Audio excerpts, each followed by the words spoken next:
மகளிர் தினத்துக்கு கொடுக்குற மெசேஜ் ஒன்று தான். பெண்கள் வந்து நிச்சயமாக சொந்த காலில் நிற்கணும். பொருளாதார ரீதியாக அவங்க சொந்த காலில் நின்று தான், கல்வி இருந்தால் தான் வாழ்க்கையில் இருந்தாலும் சாதிக்க முடியும். அண்ட் இன்னைக்கு வந்து வேல்ஸ் காலேஜில் வந்து இன்ஸ்டிடியூஷன் ஆஃப் எஜுகேஷனில் வந்து ரொம்ப சந்தோஷமான விஷயம் என்னென்னா, ஐசி கணேஷ் சார் வந்து நிறைய பெண்களுக்கு அந்த ஊக்குவிச்சுட்டு, அவங்க ஸ்டூடெண்ட்ஸ் மட்டும் இல்லை, வெளியில் வந்தவங்களுக்கும் பணத்தொகையை கொடுத்துட்டு அவங்களை ஊக்குவிச்சுட்டு அவங்களால சாதிக்க முடியும் நான் காமிச்சிருக்காரு. ரொம்ப முக்கியமாக சொன்னாக்க, காசிமா வந்து ஒரு வேர்ல்ட் கேரம் சாம்பியன்ஷிப் ஜெயிச்சதுக்கப்புறம் ரொம்ப ரொம்ப சாதாரண குடும்பத்திலேருந்து அவங்க வந்து இன்னைக்கு கஷ்டப்பட்டு இந்த நிலைமையில இருக்காங்கன்னா, இந்த மேடையில் காசிமா கூட இருக்கிறதுக்கு ரொம்ப பெருமைப்படுறேன். ஏன்னா அவங்க தான் ஒரு உண்மையிலே ஒரு ட்ரூலி இன்ஸ்பைரிங் உமன் சொல்லணும்.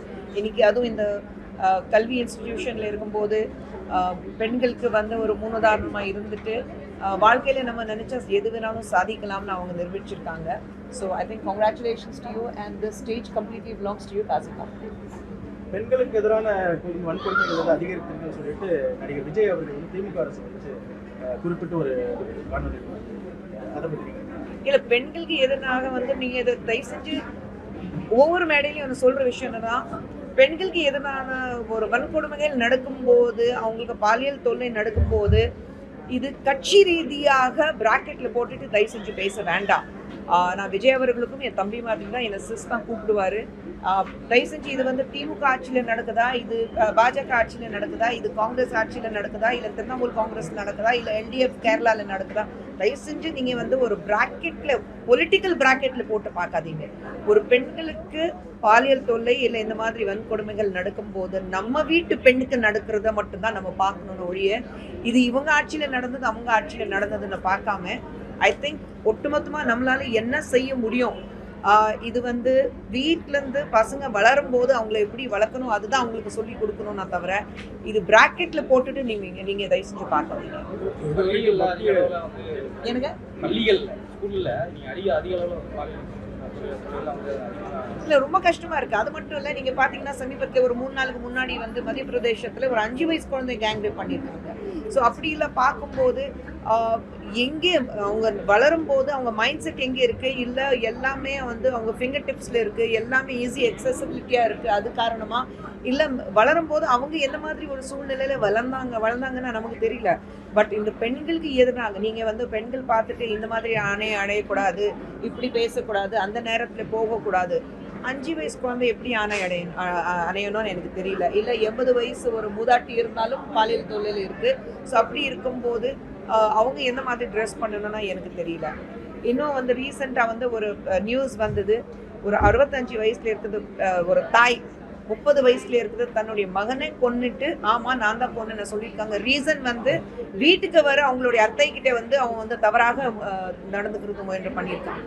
ஸோ அந்த மாதிரி ஒரு பாசிட்டிவ் இருக்குது. ஒரு தாய் இருந்தாலும் என் மகன் இருந்தாலும் அவன் பெண்களுக்கு எதிராக ஒரு இந்த மாதிரி கொடுமைகள் பண்ணா அவனை வந்து விட மாட்டேன்னு சொல்லிட்டு பெண்கள் இருக்கிறாங்க.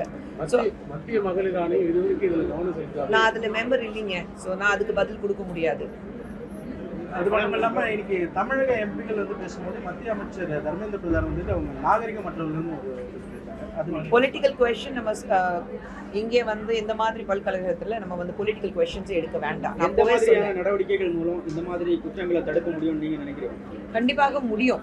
இது ஒட்டுமொத்தமான என்னாலே உங்களால் மட்டும் முடியாது. நம்ம எல்லாமே ஒரு சொசைட்டி நம்மளால தான் ஃபார்ம் பண்ணுறோம். நம்ம தானே வந்து ஒரு சமுதாயத்தை உருவாக்குறோம். ஸோ அந்த சமுதாயத்தில் நம்மளுடைய நோக்கம் என்ன இருக்குது, எந்த மாதிரி ஒரு சமுதாயத்தை நாளைக்கு நம்ம வளர பசங்களுக்கு கொடுக்க போகிறோம், அதுதான் நோக்கி நம்ம எல்லாரும் அதில் வந்து பாடுபட்டோம்னா தவிர, ஒரு ஆட்சி, ஒரு அமைச்சர், இல்லை முதலமைச்சர், இல்லை பிரதமர், இல்லை குறிப்பிட்ட நீங்கள் நான் மகளிர் ஆணையம் அப்படியெல்லாம் நீங்கள் வந்து பிரித்து பார்க்கவே கூடாது. நம்ம எல்லாரும் சேர்ந்து தான் ஒரு சமுதாயத்தை உருவாக்கணும். அப்படி இருக்கும்போது நம்மளால இந்த சமுதாயத்துக்கு எந்த ஒரு மாற்றங்கள் கொண்டு வர முடியும் அதுதான் பார்க்கணும். என்னங்க பெண்கள் பாதுகாப்பான சட்டங்கள் பாலிடிக்ஸ் இங்க பேச மாட்டேன். நான் இப்போ இது எது சொன்னாலும் அது திமுகக்கு எதிராகதான் இருக்கும். பாதுகாப்பு சட்டம் இருந்தாலும் நீங்க திமுக ஆட்சி தானே இருக்கு. இல்ல பாதுகாப்பு சட்டம்னா யாருக்கு அடிப்படையில் வருது? பாதுகாப்பு சட்டம் நேரடியாக உங்களுக்கு சிஎம்க்கு கீழே தானே வருது. எது பேசினாலும் அவருக்கு எதிராக பேச வேண்டியது சூழ்நிலை. இந்த நேரத்தில் வந்து ஒரு பொலிட்டிக்கல் பிளாட்ஃபார்ம் இருக்கும்போது என்ன விமர்சிக்கணும் அப்படி நான் பேசிக்கிறேன். பள்ளியிலேயே பாதுகாப்பு இல்லாம ஆசிரியர்கள்லாம் வந்து அதுதான் சொல்றேன். அவங்களுடைய மைண்ட் செட் படிச்சவங்க சொல்றோம். மாதா பிதா குரு தெய்வம் எப்பவுமே நான் சொல்வேன். ஸோ மாதா பிதா குரு, அதுக்கப்புறம் தான் தெய்வம். ஆனா தெய்வமே வந்து இன்னைக்கு நம்ம வந்து இந்த மாதிரி வன்கொடுமைகள் நடக்கும்போது யார் நம்புறதுன்னு தெரிய மாட்டேங்குது. பெண்கள் வந்து இன்னைக்கு குழந்தைங்க நம்ம குழந்தை பள்ளிக்கூடத்துல படிக்கும்போது நமக்கு வந்து ஐயோ குழந்தைங்க திரும்பி வருவாங்களா, சேஃபா இருப்பாங்களா, அவங்களுக்கு ஏதோ இந்த மாதிரி ஒரு வன்கொடுமை நடக்கலையேன்னா நம்ம வந்து ரொம்ப ஜாகிரதையா இருக்கணும். ஒரு ஒரு பயத்திலேயே வாழ்ந்துட்டு இருக்கோம். அந்த பயம் போக்குறதுக்காக நம்மளால என்ன செய்ய முடியும்?